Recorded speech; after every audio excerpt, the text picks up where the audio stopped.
Hi there, Trinity United Methodist Church. It's Pastor Robb here. I want to make a video to bring you up to date on where we are in the process of returning to in-person worship here at Trinity United Methodist Church. One of the interesting things is that as I have made my way around to visit folks, one of the questions that comes up in almost every conversation is, when are we returning to in-person worship? Now, some people ask that because they are eager to get back to in-person worship. Other people ask that because they're just curious. And so I wanted to bring you up to date about where we are. As you may know, things are always constantly changing in terms of our community and our state and even our United Methodist Church's response to this pandemic. And so I want to bring you up to date on what has been happening specifically here at Trinity so that you would be in the know and so that you would be well informed. I do want to say in advance, I am sorry. This video is going to be a little bit on the longer side. You know, us preachers, sometimes we have a penchant for giving long-winded talks. So this one will be a little bit on the longer side, but I do that because I want you to be fully informed. So I apologize in advance for that. Also, I have made some notes, so if you see me looking down, I'm just referring to some of my notes, as I didn't want to miss anything important and leave anything out.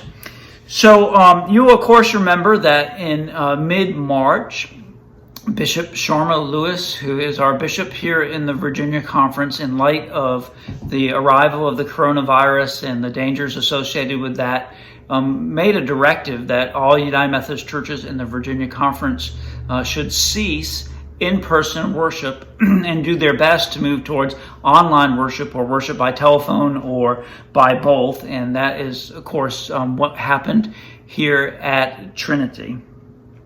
In late April, a working group from the annual conference produced a document called the Handbook for Local Churches. It was a document that laid out a three-staged approach to reopening the church. This document in later times, in more recent times, has been amended a number of different times. It's actually been shortened to make it a little bit more manageable for churches. And it's gone from being known as the Local Church Handbook to being known as the Technical Assistance Manual, or TAM, T-A-M for short. The document calls upon local churches to develop a healthy church team that would work with the pastor and the leadership to determine a way forward for the church in determining when it would return to in-person worship. Of course, in the spring, before I got here, you all here at Trinity had formed that team and had begun that work.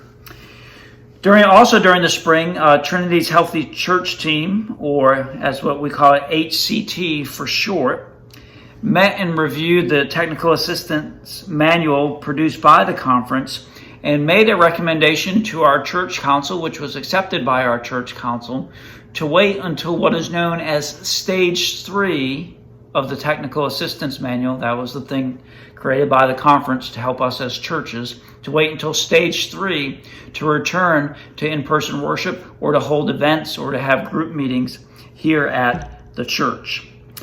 In May of this year, the bishop and cabinet announced to the conference that it would move into what's called Stage 2 of the church reopening plan, as it's contained in that Technical Assistance Manual.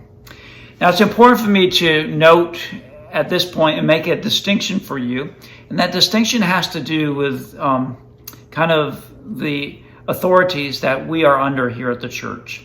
Now, many of you know and have seen at various times during this pandemic our Governor Ralph Northam, do press conferences where he has at various times announced the phased reopening of certain things here in Virginia.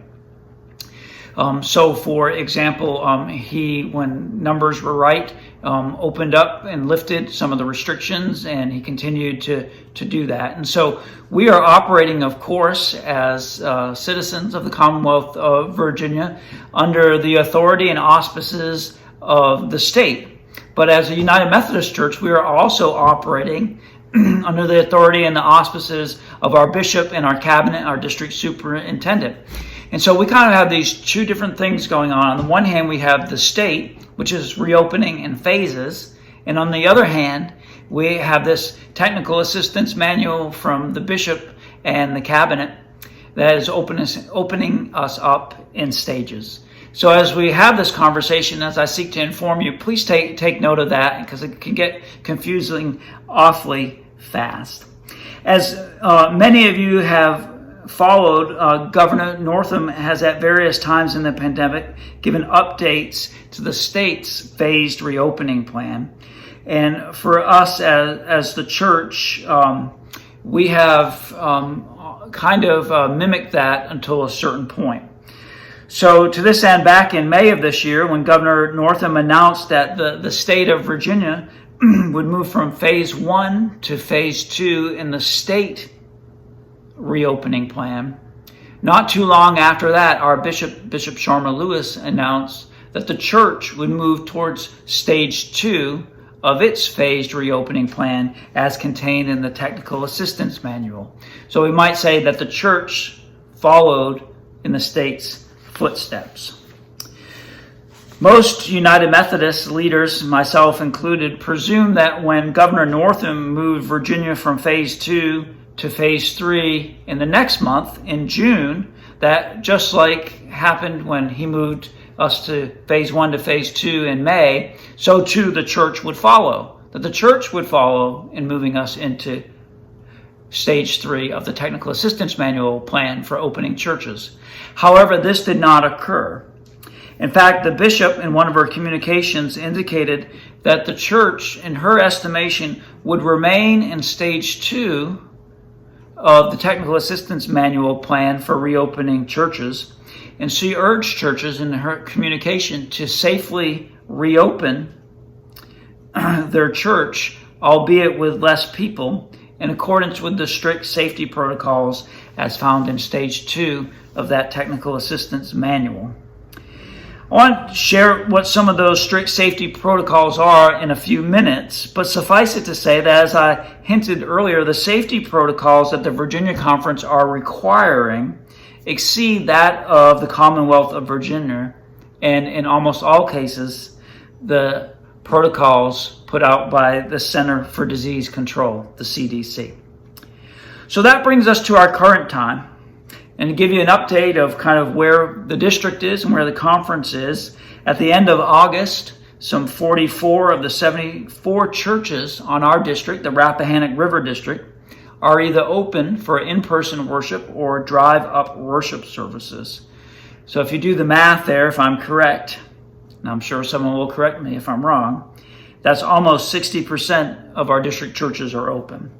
And while the conference does not track exact numbers, I am told, of churches open, Conference Communication Director Madeline White shared with me in an email on August the 25th that she estimated that about 40% of Virginia Conference churches are open for in-person worship or drive-up worship, with that number increasing every Sunday that goes by.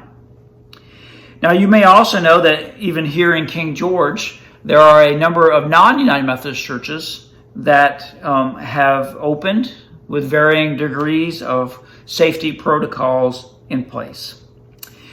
In terms of COVID cases, you will know that over these months, many of us were very hopeful in the spring, as nationwide it seemed like numbers were steadily trending downward. And even here in Virginia, numbers were steadily trending downward. However, in the beginning of July, we saw cases spike in other states like Texas and Florida and Arizona, to name a few. Today, those numbers have leveled off or declined. And in King George and the Rappahannock Health District, numbers have remained fairly low and steady. During my time as your tenure as pastor at Trinity, our Healthy Church team, our HCT, has met twice. And along the way, we have had difficult and robust and fruitful conversations about where the church should be and what the church should do and what our recommendation to the council should be in light of all of the various factors. asking the question primarily whether we should return to in-person worship or not. I want to take a moment to let the whole church know how proud I am as your pastor of our Healthy Church team.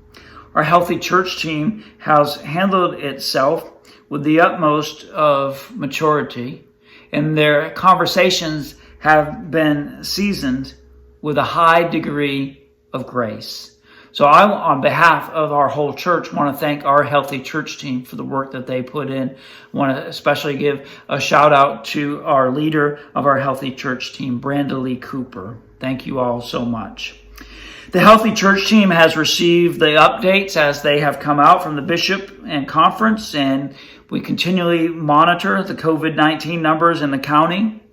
And we have spent time in light of these things wrestling with whether or not to make a new recommendation to our church council to move forward to offer in-person worship in stage 2 as opposed to waiting until stage 3, as it seems that, according to the bishop at least, that stage 3 in our conference's opening process will be delayed.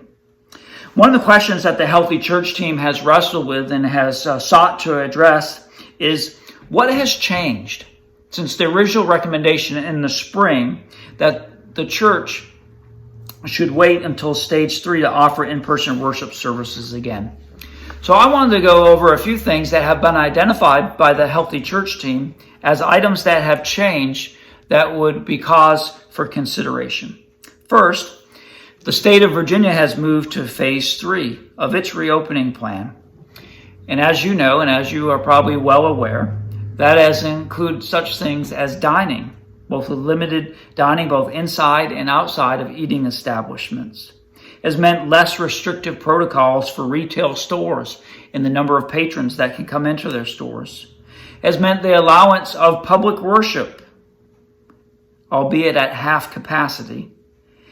It has meant the return of some sporting events, and most recently we have witnessed the opening of some movie theaters. Second, as I already mentioned, another item that has changed since that decision was made in the spring to wait until stage 3 to reopen was Bishop Lewis's statement under the Virginia Conference's reopening plan that she does not see us moving into stage 3 for the foreseeable future.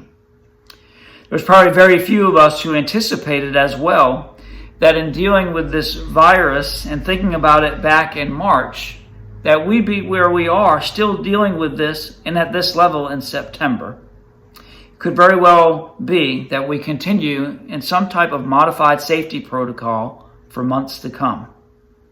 Bishop Lewis has indicated that in lieu of the church moving to stage 3, that the conference would likely remove restrictions on a case-by-case basis in stage 2 as time goes by, and it is safe to do.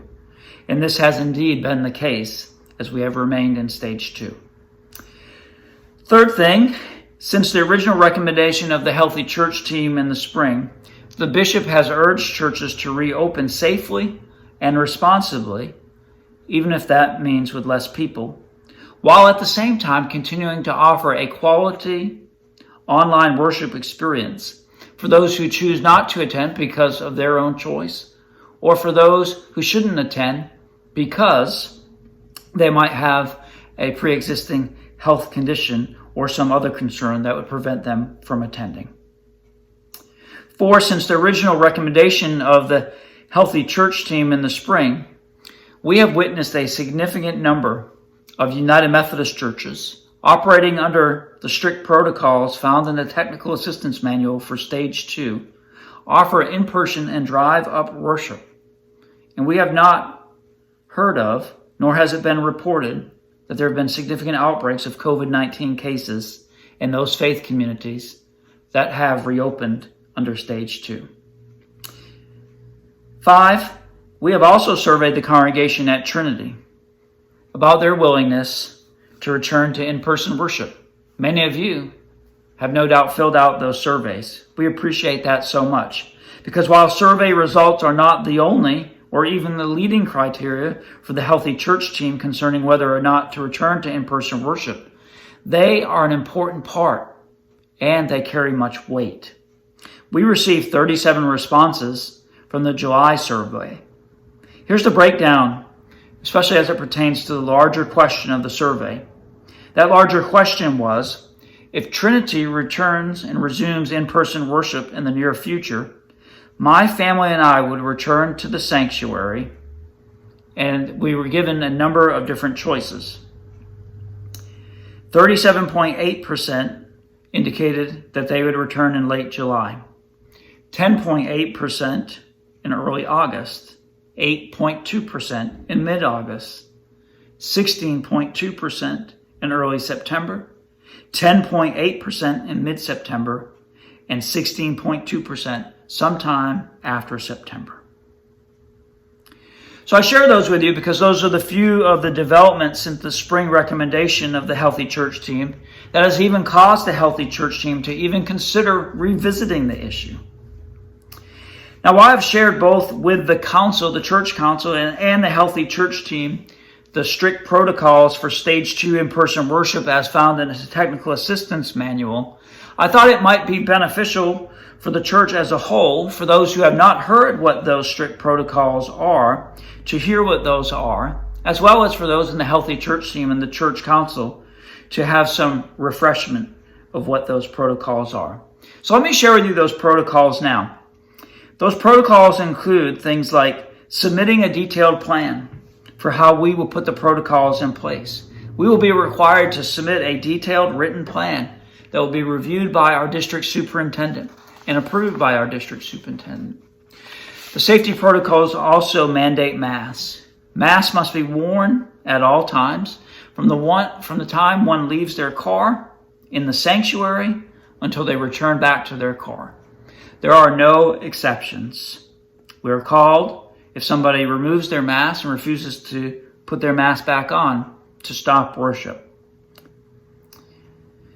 Third, social distance will be practiced in the parking lot and inside the sanctuary. Also, there will be no hugging, handshakes, or other touching. Fifth, there will be no singing, as that has been shown it is believed to spread the virus. Sixth, we will operate under 50% capacity rules in our sanctuary, or less, depending on how we can socially distance by 6 feet.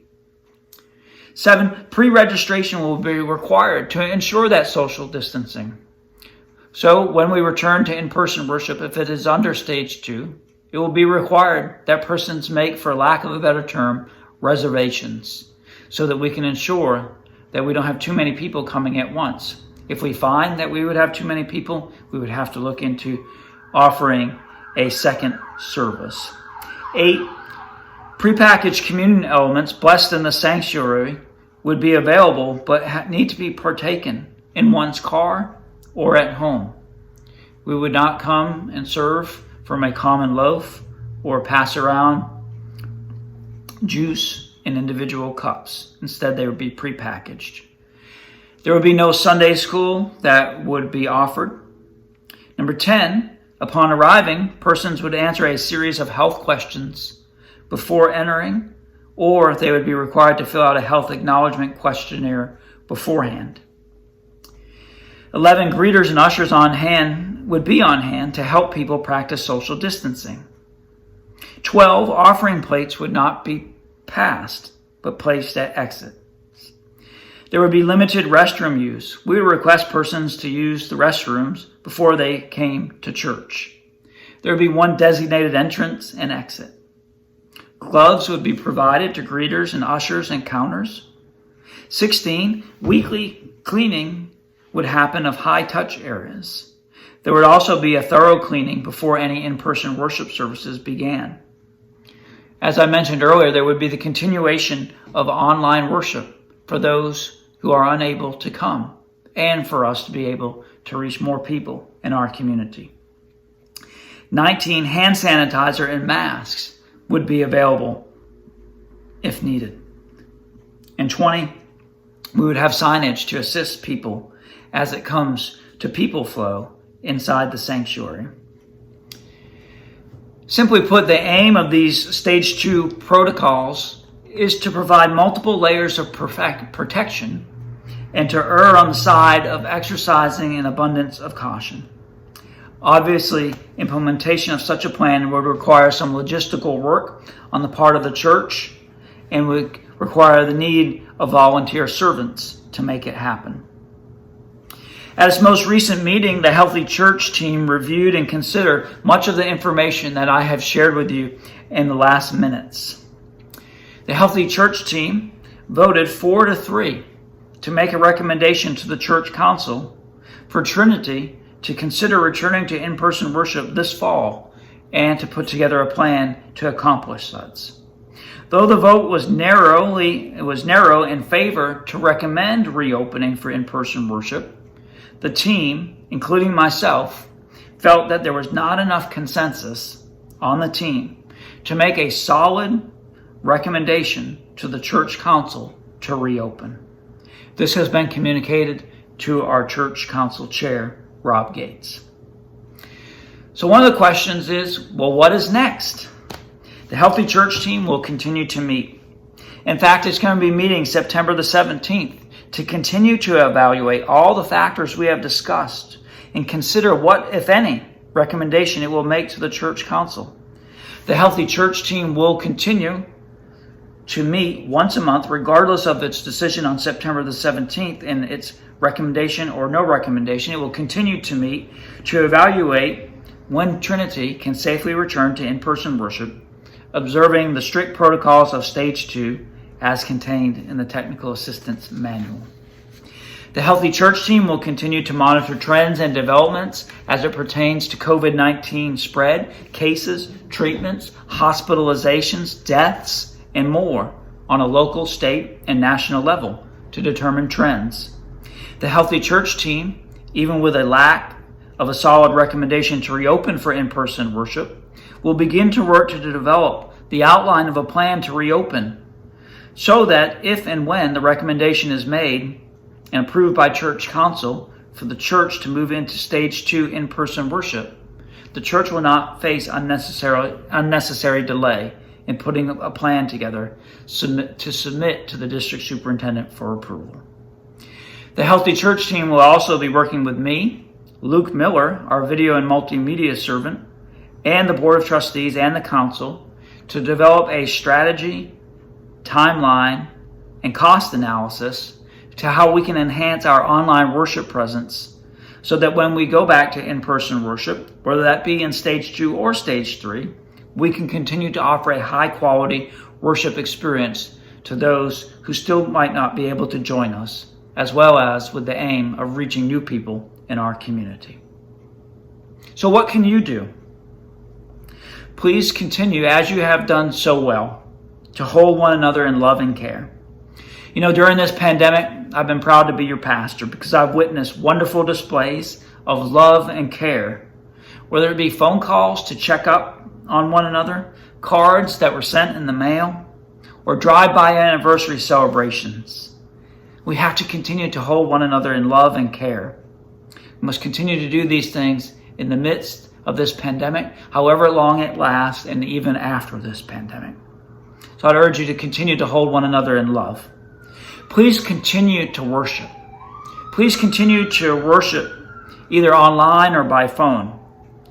You know, I get it. While worshiping virtually or by phone is probably not the first choice of most of us, we all need to worship God during these trying times. We need to hear the promise of a God who never leaves us or forsakes us. We need to hear the promise of a God who loves us with an everlasting love, especially during these times. And I'd urge you to pray. Please pray.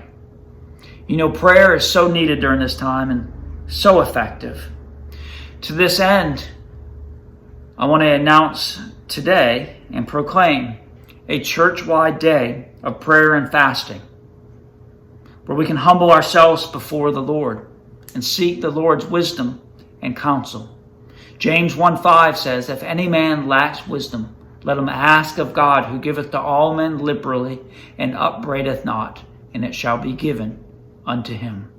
Now more than ever, we need God's wisdom.